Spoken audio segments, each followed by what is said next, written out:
Okay, I would like to thank everyone for being here and for attending the conference. This is our last keynote for the conference, and again, we would like to thank you all, and we appreciate you so much. My name is Mia Medic, and I am the Assistant Director of Student Relations for the conference this year, and again, we appreciate you all.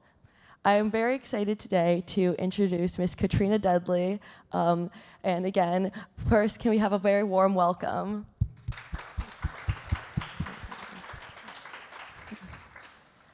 Katrina Dudley, CFA, CAIA, is a Senior Vice President, Portfolio Manager, and Investment Strategist at Franklin Templeton Investments, one of the world's largest asset managers, where she co-manages the Franklin Mutual Global Discovery and Franklin Mutual European Funds. She joined the Mutual Series investment team in November 2002. Ms. Dudley has a passion for advocating for women in finance and business. She has mentored many up-and-coming female investment professionals, speaking at industry events, encouraging more women to enter into the investment management industry, and helping female executives to increase the familiarity with Wall Street. She's the author of the Introduction to the Vault Career Guide to Mutual Funds and is co-author with Columbia Business School Adjunct Professor Carr, Undiversified, the Big Gender Short in Investment Management. Ms. Dudley is a frequent market commentator on Bloomberg and other media outlets. We'll stop there. You don't need them. We don't need my entire biography. Thank you, though. Perfect. Again, thank you so much for being here. We really, really do appreciate your time, and everyone is very excited to hear you and to listen to your insights today. So, first and foremost, tell us about your early career. How and why did you get into money management? Well, firstly, thank you for having me, and thank you for staying. I mean, they interviewed me first, and they said, you know what, we want you to have not like the third toughest position of the day, not the second, but the toughest one, which is the one just before everyone leaves. And I will say this because I actually do admire people who have the tenacity to stick around.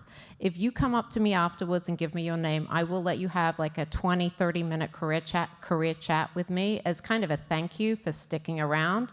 And that offer does not extend to people who didn't stick around in the room, okay? So just come up to me afterwards and give me your name, and I will do that as my way of saying thank you for having, as I said, that tenacity. And tenacity is something that's really important in investment management. And the reason I tell people this is, let's think about what your batting average needs to be a successful investor. It's 55%.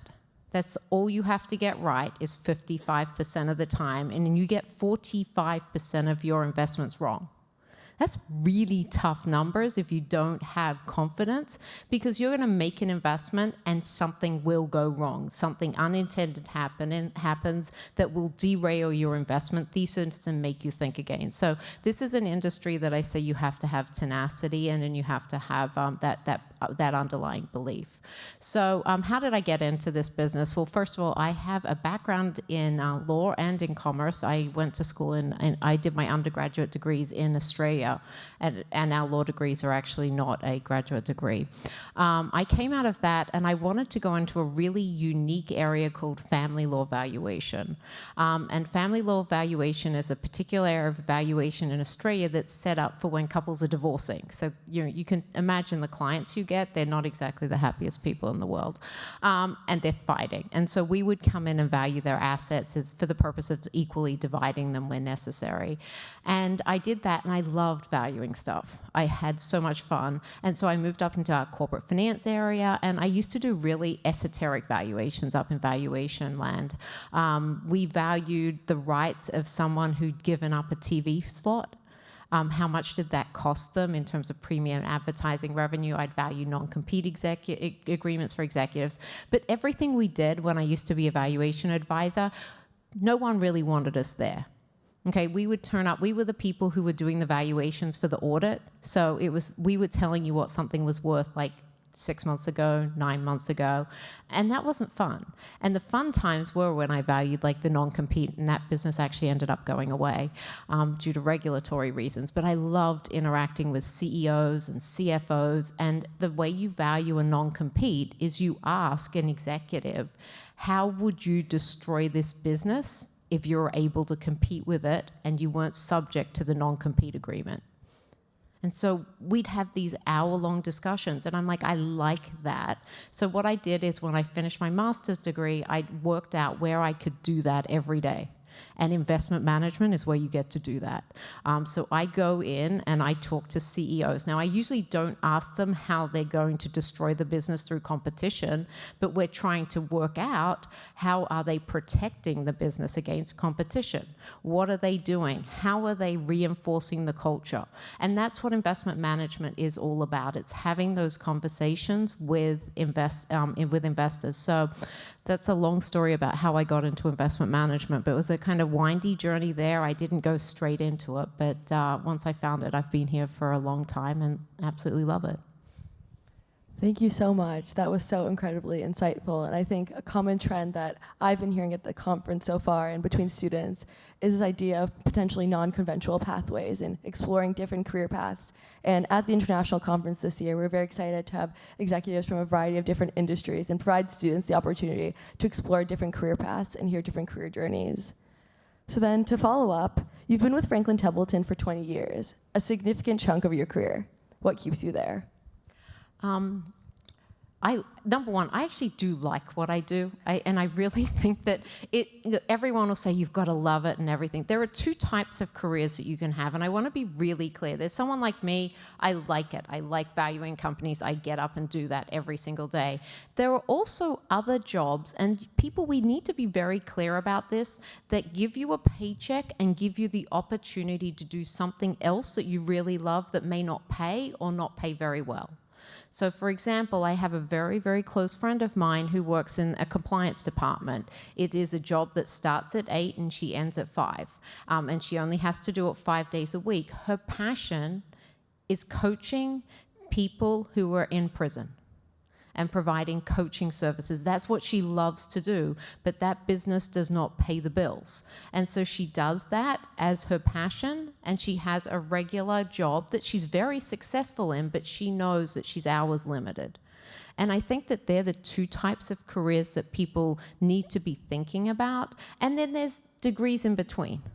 There's no clear cut. I've kind of given you the two bookends, but with my career in Franklin, I started as an analyst, so I started at the bottom.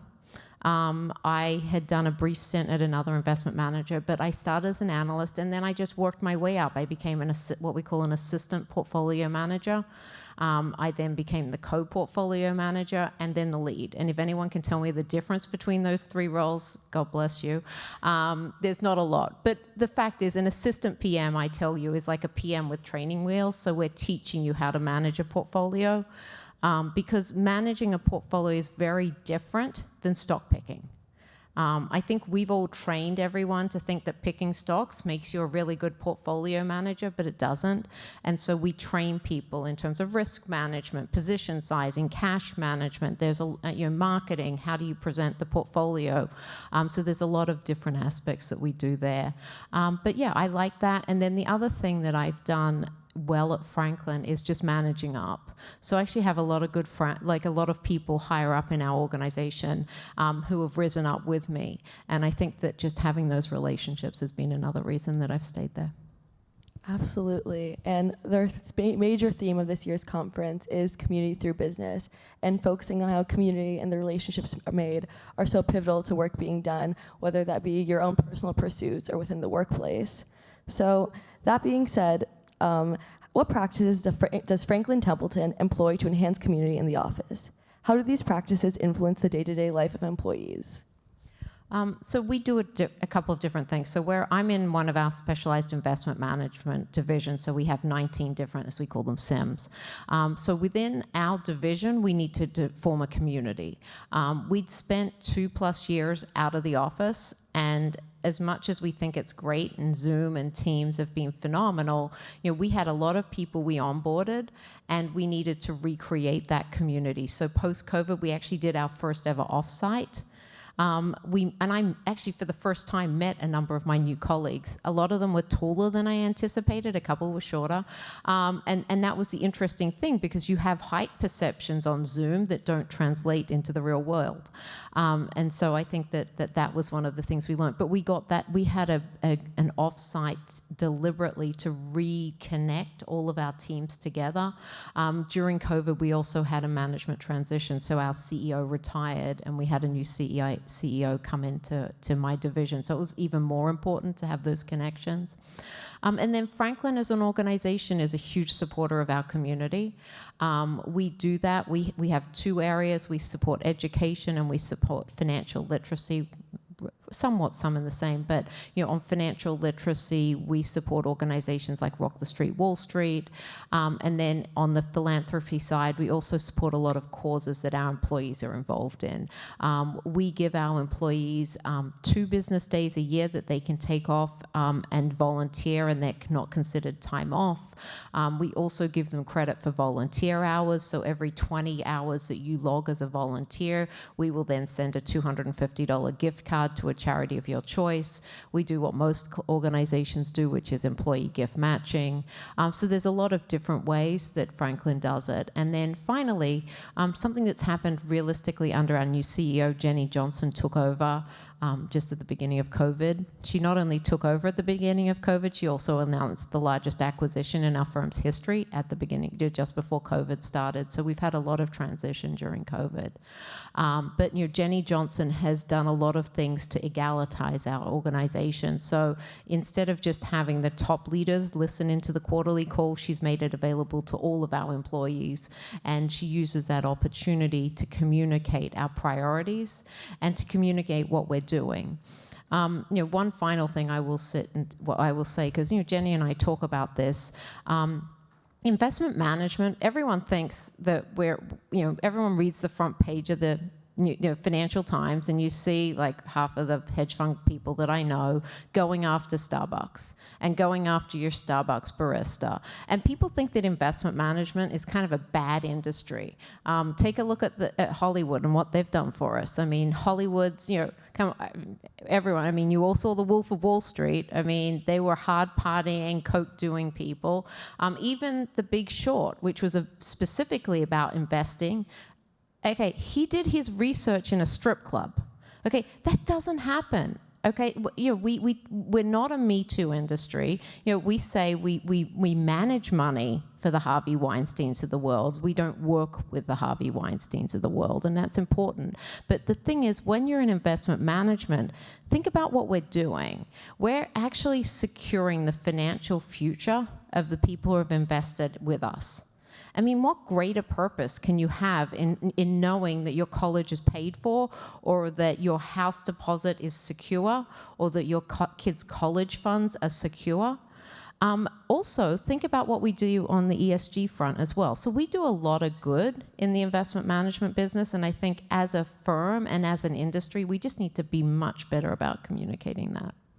Yeah, absolutely. And then to follow up on that and follow up on ESG and corporate responsibility, in recent years, emphasis on ESG and corporate responsibility has soared.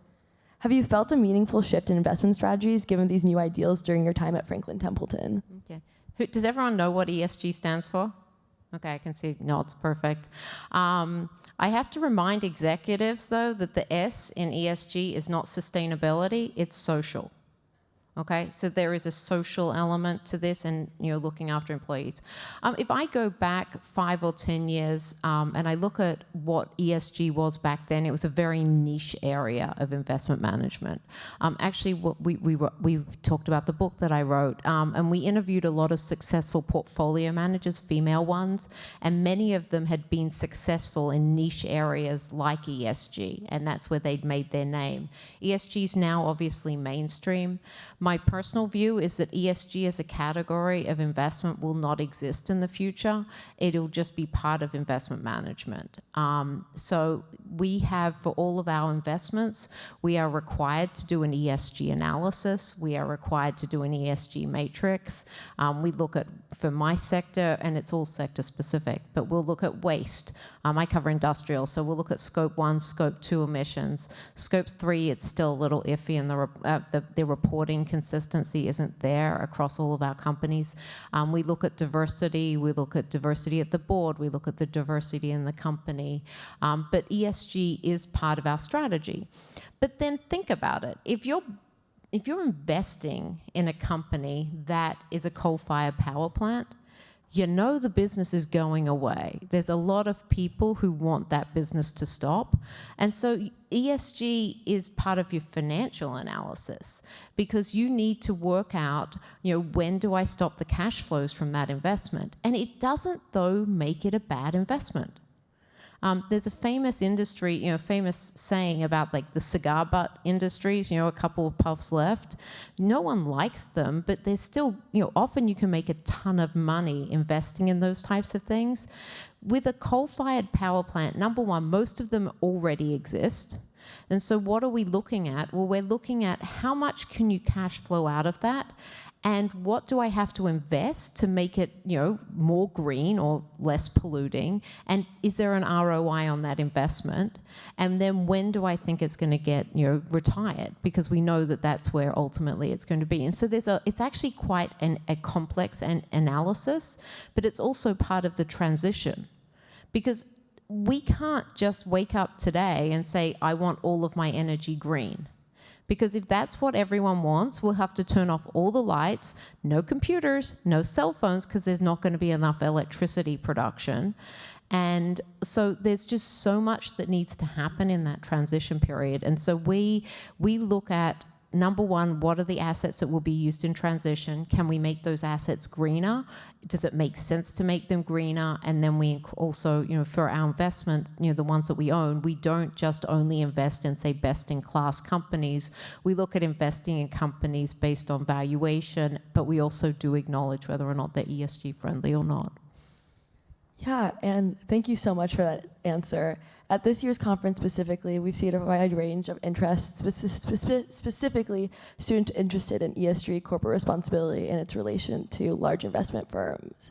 And so now to shift gears a little bit, I'm very excited that this year's conference is around 60% women. As a woman myself who is running student relations, diversity has been at the forefront of our mission in bringing students from around not just the US, but the world. So you've done amazing work for supporting women in business and specifically women in finance. I was wondering what motivated you to do this? What inspired you for this specific pursuit?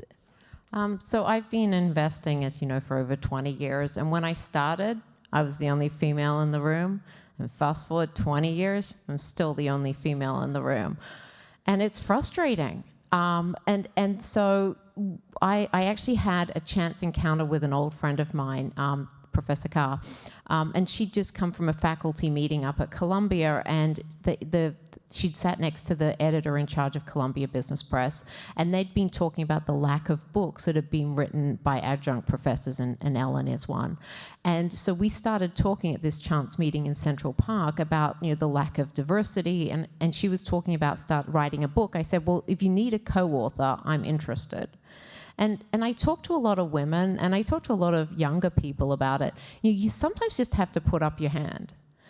We have this, and particularly millennials, because everyone's like looking down. We always seem to think that people know what you're thinking. We don't. I mean, seriously, no one knows. And so she had no idea that I was interested, and if I hadn't raised my hand and communicated it, we wouldn't have got this great book out that we did together. But it was written from this kind of mutual frustration. Mine was from the meeting side that I just had it. Ellen actually teaches a class up at Columbia and teaches in the value investing program, which is a big feeder into investment management. And she'd really struggled in her classes to get female attendance. Now, the value investing program, through a very deliberate effort, is now up to 25% women, but that still lags below the number of women that are in the business school program generally. So, despite intentionality, there still seems to be a lack of women in finance.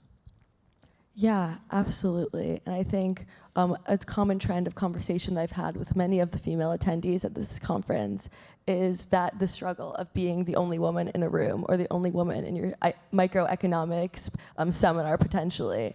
And so moving forward, what changes do you think still need to be made? What can we as conference organizers, as students running conferences, students coming to conferences, do to make changes?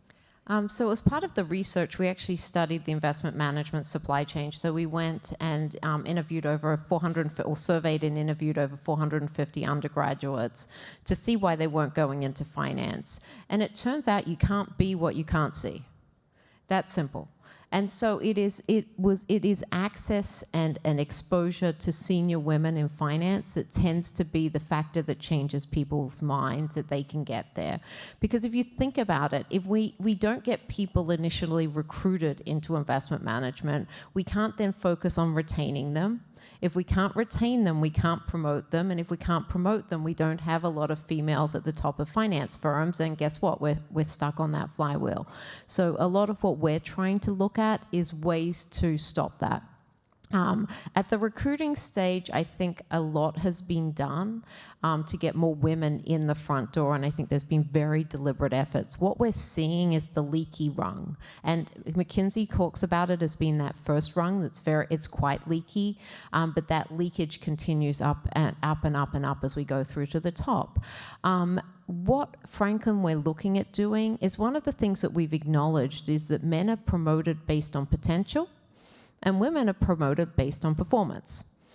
And we have two ways of dealing with that. We can try and change the unconscious or the subjective bias, but if you read some of the work from Iris Benet, if you actually give people unconscious bias training, it exacerbates the bias, aka it gets worse.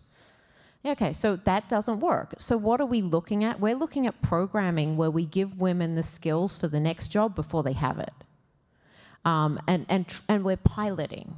And that's the thing that I've found is very effective as we try different things, because we've been trying things for 20 years and they haven't worked, because we still have, in my industry, the same level of women as portfolio managers today as we did 20 years back. And so these pilot programs we're trialing, and we're trialing at different levels of the organization, because we have different different cohorts. Lower down in the organization we have a lot more women, so we need programs that are broader. But as we move up in the organization, we're trialing more kind of specific and narrower programs, but with this idea of giving women skills for the next job before they have them. So you think about it, the same way we give coaching skills.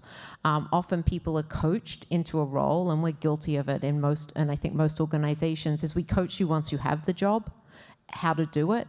Maybe we need to start thinking about coaching women on how to do the job before they have the job. Thank you so much. And so then to follow up on that, at this conference and in general, we have many, many young undergraduate women who are very interested in finance and investing. But a common thing that I feel myself is a sense of intimidation, fear, worrying that I'm not going to be quote unquote good enough or prepared enough in comparison to my male peers, or potentially even doubted. So I was wondering what pieces of advice you would give to undergraduate women soon entering the workforce or entering the recruiting processes. Okay, there's two things that need to happen. First of all, we are the only industry I know where we require you to do the job before you get it. Okay, so we require you to do a stock pitch often, particularly for our M.B.A. graduates. Before you've actually, that's what you do as an investment analyst, is you pitch stocks. So we're requiring you to do it before you get it. I mean, what doctor interviews to become a resident doing an appendectomy? No. Okay, so we need to get rid of that. The second thing we need to get out is this lionization of investment experience. We talk about, we updated the analysis because we wanted to make it more relevant. So we talked about, the kid who buys Starbucks stock when he realizes, or she realizes, that mom can't get, up in the morning without a triple grande latte. But actually the original story is a true story. It actually happened at my firm, is the kid who bought Mattel stock when he realized that Hot Wheels was going to be the next best thing, which are those little cars. Well, that's got two elements to it that are very gendered biased and also socioeconomically biased. The first one is that in the same household, parents talk to their sons and their daughters differently about finance. So the boys get the finance talk and the girls get the household chores talk, and so obviously that we're not going to, those things happen, but it means that the men are more likely to have had that investing experience. The second thing is you have to assume that someone has access to and the opportunity to invest. And so if you're in a socioeconomic class that may not have it, or you could be like Ellen and I. My dad's a real estate investor. My dad owns real estate. He has bought one stock in his life, and that was when it came with the telephone bill, and he bought Telstra. Okay, and that's the only stock my father has ever owned. He's a real estate person. He owns fixed assets. So I don't have that lionized skill. But we don't necessarily think that just because you were, you as a child, you had interest in investing, you can't develop that interest later at life. We need to eliminate those questions out of our interviewing. So that needs to happen on our side of the table. But how about on the side, as you say? First of all, I told you as I started off, you will be wrong in this industry, okay? Everyone gets it wrong, okay? So don't think when you turn up to your interview you have to be right. So that's the first thing. The second thing is that if you don't know the answer, say, I can get back to you. We hate people who fudge it, because actually that's worse than saying I don't know. Why? Because if you give us the wrong information and then we buy the stock and that information was wrong and we find out, we're not just unhappy, we're really, really unhappy. I mean, and you should be. So just say when you don't know, because you think about it, you will not know everything about a particular stock. I have stocks that I have owned for years and I still am finding things out about them, okay? So you will not know everything. So just, you need to come in with that mindset. And then finally, we do something in investment management. We confuse competence with confidence. So I can tell you the number of people, or men in particular, I've had this is a 10-bagger, and they'll pound the table and they'll be like, you know what, you gotta trust me, this thing is going up tenfold because it's the next best gadget out there and we've gotta own it. Okay. How about the person, usually the female, who says, I've done the research, this is the reason I think that the stock is undervalued and this is what I think the upside is, but here are 3 things that could go wrong. As a portfolio manager, that pitch is much better for me because I can also think about those risk factors and I can think about how those risk factors interact with other parts of my portfolio. My risk people can do that as well, but I'm aware of that. But we often will say that because that pitch was given with the kind of risks communicated, that maybe they weren't so confident in their underlying pitch. And I would actually say it's the exact opposite. The final thing is that, and we found this through our research, is that when women are given a promotion opportunity, we often ask questions. We don't just say, of course. And men often say, of course. And that we need to find some middle ground, because we actually think that asking questions actually means we're more interested in the job, not less interested. So there's a messaging differential. So we don't like to make things where people have to change their behavior, and we don't want them to not ask those questions. But maybe we start the answer with, I think that sounds like a great opportunity. I want to ask some questions. Just add that little, I'm really interested, and just communicate it. Same thing, that people can't, you may be thinking it's a great opportunity, but you have questions, just communicate that out to people. Yes, absolutely. And something that I really took from that is the language really matters. Language when responding to questions, language when responding to and thinking towards yourself, and specifically what you mentioned about admitting that you can be wrong. Really, really touched close for me, because often I think many students tend to put a lot of pressure on ourselves to be perfect in different aspects, whether that's school, whether that's professional life, extracurricular activities, and we're always going to be wrong. I am always wrong at times, and it's normal, and being able to open conversations about making mistakes is super pivotal, because then we can admit to being wrong, which overall, as you mentioned, makes us do our jobs better. Absolutely. And so then to move on, I was wondering if you could tell us a little bit about Iron Skirts, your group of female industrial investors. How have you seen this group uplift young women interested in industrials and materials sectors? So the Iron Skirts, unfortunately, it's not, I have to fess up. It's actually, so the Iron Skirts is a group of 5 industrial investors. We do have 5 women who in industrials. That's probably the entire cohort, I'd say. But it's 5. So what we did is we first started just getting together and we'd talk about a theme. Like we'd talk about solar, we'd talk about something like that. And we'd all come, we'd be prepared. and we'd have dinner. But what we were noticing is as we looked at the management teams of the companies we covered, there were a lot of white men. And so what we did is we actually started approaching those white men and we said, give us an introduction to your level down senior women. And we're going to take them out to dinner and teach them how to communicate with Wall Street, because that is actually one of the biggest deficits between a female candidate and a male candidate for the same role, is that, number one, it's this idea that we can teach the man, we can't teach the woman, so we were giving them the skills before they got the role, but also a lot of men got some additional training there. So what we did is we talked to them about what Wall Street cares about. How do you answer the question on capital allocation, or what should you be thinking about? There is no standard template of answers that we ask for, but we want to understand how you're thinking and how you communicate that, and just teaching them the language of Wall Street, I think, really helped out. So, and you're actually now starting to see in a couple of industrial companies, women starting to take over the realm. So in Cummins, which is an engine manufacturer, Parker Hannifin, these are names you probably won't know because the products are sitting under the hood of things. So if you were to open up the engine of a Class 8 truck, or the hood of a Class 8 truck, under the hood would be like a Cummins engine, if it's 15 liters or more.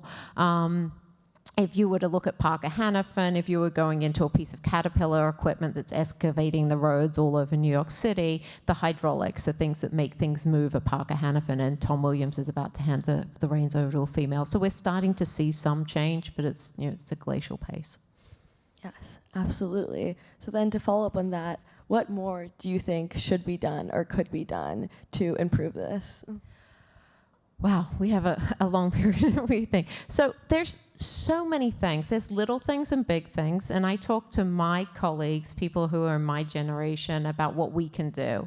And there's simple things. So our head of DEI and I disagree on this one because I'm a value investor, so I'm a little cheap. But, I say, we have a big boardroom and we have chairs at the table and chairs around the outside. And often women will choose the chairs around the outside. I say, no, just make a hole and pull another chair up to the table. Regina says we should make the table bigger. And I'm like, that's really expensive to do. We've got to cut it down the middle. We've got to put some wood in there.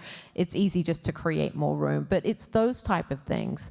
I talk to a lot of senior male colleagues. What we found is, I grew up in an era where you were told, don't bring work home with you, or don't bring your work home. Well, we're finding that a lot of men we're bringing home to work. And what does that mean? Well, finance is high paying, so it offers a lot of people the opportunity to have a stay-at-home wife.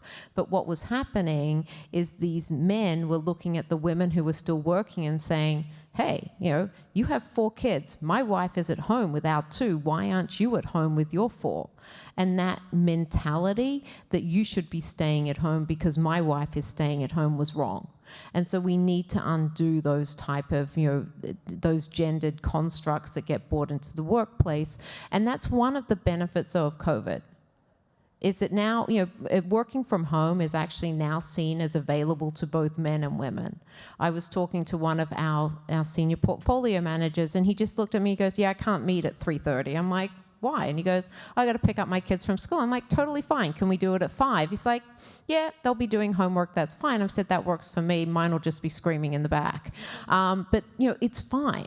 Like we're really adapting. But that's a male colleague identifying with something that maybe he wouldn't have identified beforehand. And so those things are becoming much more degenderized, and I think that's a really good thing.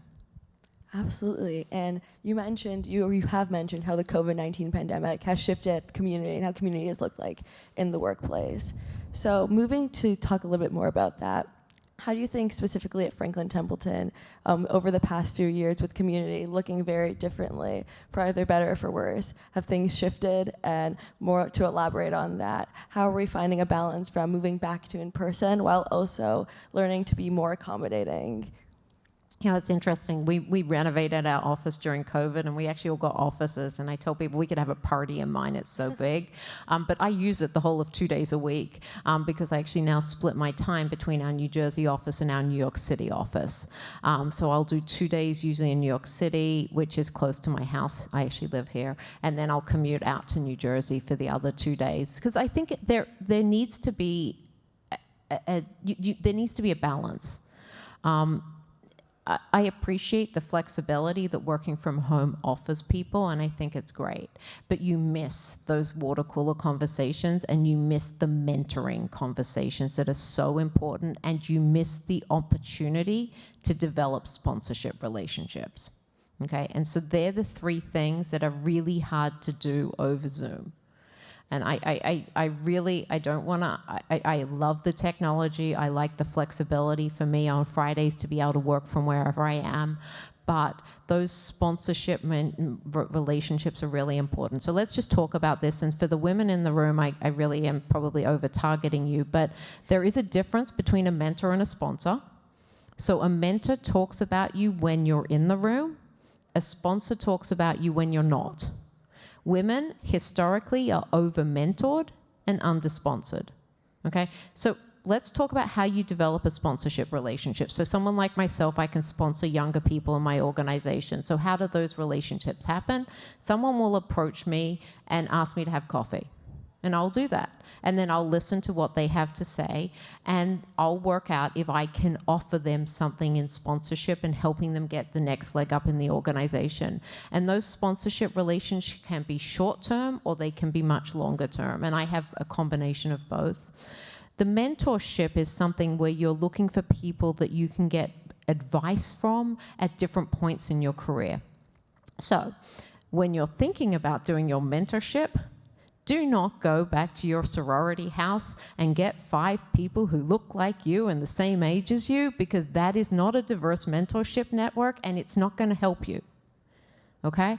And so when you're looking at developing your mentorship network, you need to have diversity in it. You will also need to have people who may be able to help you in your careers. And we interviewed Katie Koch, she was at Goldman Sachs running their part of the asset management division. She's now going over to be the CEO of TCW, another asset manager. And she made a great point. She says that women network with people they want to have as bridesmaids at their wedding. Men network with people who will get them their next job. And we need to find a happy construct between the two. So you want to make sure that when you're building your mentorship network, that you have that diversity. Okay? And I've heard people talk about having a personal board of directors. You can call it whatever you want. It's just people, when I know I'm having a difficult situation at work, or I'm having a difficult conversation with employee, they're people I know I can go to and have those conversations with. And I've talked about it. It could be me going up in the organization, or it could be me managing someone down further in the organization. You just want to have a diverse range of people that you can talk to. My network is men. It involves women. It's some people working in nonprofits, some people working in finance, some people working in marketing, others in publishing, because I have a very diverse mentorship network. And then my sponsorship network is a little more Franklin narrow, but that's because I've worked there for 20 years. But I have a number of sponsors within the organization, and those sponsors will rotate too. So 2 of my sponsors actually retired in the last 5 years, so now I've had to develop other sponsorship relationships. Absolutely. And currently, as someone early in my second year of college, mentorship is something I've consistently been thinking about. And thinking in the context of the Business Today conference with so many different students from different places, of different ages with different experiences, it's been so incredibly insightful to talk to students who also have different networks of mentors and relationships. And so that piece of advice was something super, super useful for me as thinking to who I would like to reach out to, who I would like to grab coffee with and listen to their specific experiences. Mm-hmm. So to shift gears a little bit, your investment expertise is in Europe. With the war in Ukraine, financial crisis in the UK, and brutal rises in energy costs, what forecasts can you make regarding the European economy? What sectors have you been turning to in your investment strategies? Okay. So I started my career as a European PM. I actually now do global, so I have to think about the entire world now as well. But Europe's kind of my wheelhouse. As I used to say, I've been a European optimist for 20 years, not really a great thing. I have been a value investor, a European investor. Luckily, I haven't been a small cap investor, so I didn't get the trifecta of being the worst sector. I'm kind of the second worst, I think.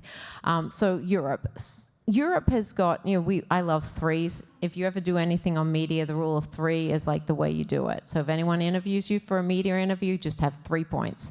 You may want to make 5, combine them, and get it down to 3. So let's think about what we're thinking about in Europe. We're thinking about, food security and is one area of it, and it's related to the fact that we have no food security in Europe. It's not as big of an issue. We also have energy security, which is another area of concern in Europe, and the third security concern, defense, border security.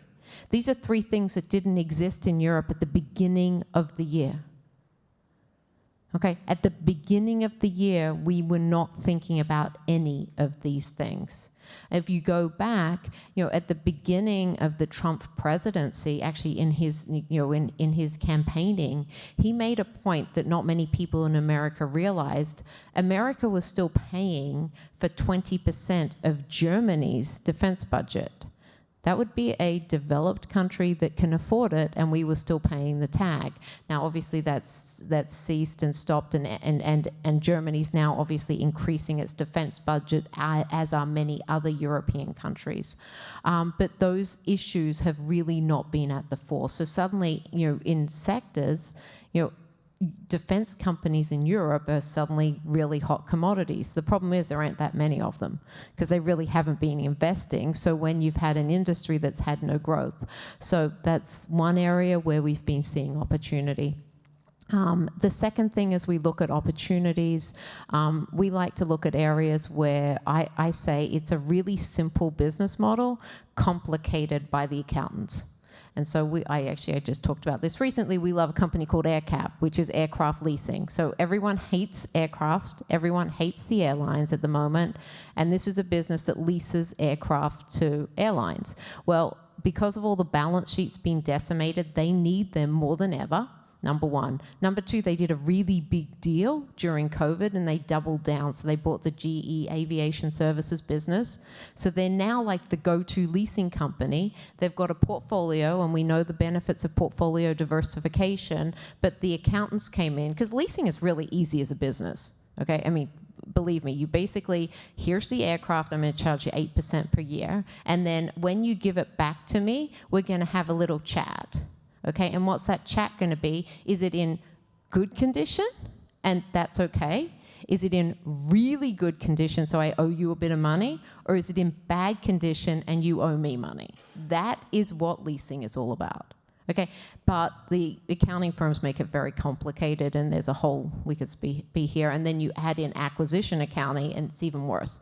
But we like simple businesses, we like simple business models, and that's an example of a company where it's trading less than book value, and we just see so many sources of book value accretion that it's unbelievable. So there's my stock pick for the day too. We own it too, just as fair value and fair game. But they're the types of businesses that I like. It's kind of stuck in between.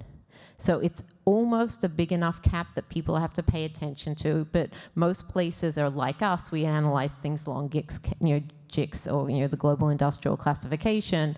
It falls into industrials, but industrial people like me, our experience with financials is we look at like the John Deere leasing subsidiary and finance subsidiary and the Cat finance subsidiary, and we put 1x book value multiples on them, and we're like, oh, we're done. And that's our knowledge of finance, whereas this is a whole area that these industrial analysts need to learn. So it's kind of neglected as well. So they're great investment opportunities. That's how we find them.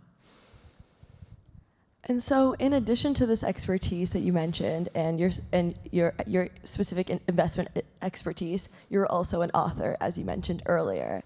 And so, I'm very curious to know specifically if you could elaborate a little more on what pushed you to begin writing books, which you spoke about earlier, but also what are some of the most rewarding experiences you've had through the writing process and publishing these novels? So I co-authored a book called Undiversified. The good news is we're about to sign our contract for our next one, so I've got to start writing again, which I love. I enjoy. It's everyone has a hobby that they do when they're stressed. I write. I actually have a fiction novel that's about to come out. So that's my kind of not well paid part of my profession. Writing is not a high paying career. I can tell you that. So, I enjoy it. So, we're looking forward to doing the next book. When we wrote Undiversified, we wrote it out of this idea of frustration, number one, but we also were very, very deliberate. I'd read so many books which were just negative about where we were in terms of gender diversity. It was like, let's blame the men, let's blame the bureaucracy, and blame, blame, blame. And no one gets anywhere blaming people, number one. And number two, I'm in an industry where there are 9 men for every 1 female. So if I'm blaming them for the problem, they're not going to help us fix it. And we needed to be very deliberate that men need to be our allies in this journey and not our enemies. So we really wrote this book. Now, I'm an investment analyst, and it comes through in the book, okay? You get the background, which is the first 3 chapters. If you want to know what I do, you want to know how to go from an analyst to a PM, you want to know how we compare, that's the first third of the book. The second third is the analysis of the problem. This is sounding like a research report, doesn't it? And then the final part is our solutions, and then the last page is what we're our challenge, as we call it, the money manifesto. So we challenge the various 4 constituencies to make a change. But we wrote it with the idea that it was directed not just at women in the business. It was directed at all investment professionals and what they could do. It was directed to the investment firms. It was directed to the allocators, so the asset owners and the people who allocate capital. And we're seeing increasingly asset owners looking at not just diversity in ownership. That used to be the default. Like if your firm was owned by a diverse category that met their diverse statistics, now it's your money needs to be managed by a diverse team. It's the same way that Unilever is saying, if you're providing us with legal services, we want a diverse legal team. And why? Because we know that diverse teams make better decisions. Okay, and let's just talk about that, because that doesn't mean that I always go with the diverse opinion. But I need to take into account that diverse opinion, and I need to make sure it's part of the mix. And that also means that the hippo, the highest paid person's opinion, or hippo in the room as we say, that person is not just focused on diversity by numbers, they're also focused on inclusion. And so they're including all of these perspectives in their decision making. So we focus on the allocators. And then finally, for everyone here who's a millennial, you know about the influencers. So we talk about the influencers in our industry, be it the media. We don't really need another Leonardo DiCaprio movie with them snorting coke and doing that. We ask Hollywood to be kind. And also, if you think about it, to university professors, when you're looking at who you're inviting to speak to your class, we're encouraging them to ask for the females to come in and speak. And then also we're challenging my friends, who are I know a lot of women in this business, to speak and to accept those opportunities to speak, because it's really important that women and younger women see other women who have been successful. I'm going to finish this one thing, because I grew up in an era where everyone told me it was work-life balance that was the reason there were no women, and that is complete BS. Okay? This is a job where if you work more hours, it doesn't guarantee you better investment returns. No correlation. Okay? It is a job, I will be honest, that you don't get to kind of check. I told you my friend who checks out at 5 o'clock every day. I don't. Like, I can be driving along the highway and I can get some of my best investment ideas, or I'm like, oh, that's how I need to solve that problem. There used to be an old hotel, I was waiting for an analyst, and I'm like, oh my God, that's what I forgot. That's how I need to solve this. Or, oh, I didn't realize that company made, this and that. So you always are on, but we didn't, and we interviewed a lot of senior successful portfolio managers, and not one of them, and including the women who quit, we had women who had left the field, blamed work-life balance. And so we really want to debunk the myth. This is a work-life balance friendly industry, and we just need to challenge all of those constituencies to really focus on getting more diversity.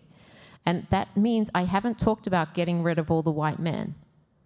It is diversity. We want diversity on educational lenses. So I know you're from Princeton, so I shouldn't say that, but we don't want a whole room of Ivy League people. We want people who've gone to community college as well.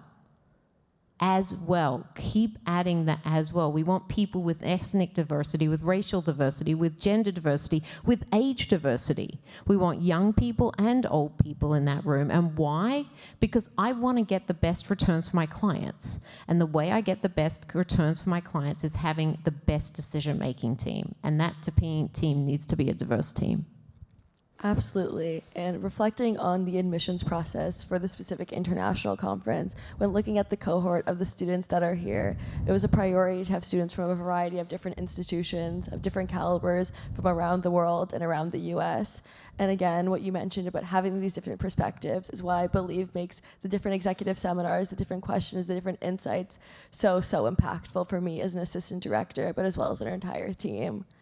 And so then moving on, you've mentioned a lot the importance of work-life balance, as well as doing what you're passionate about.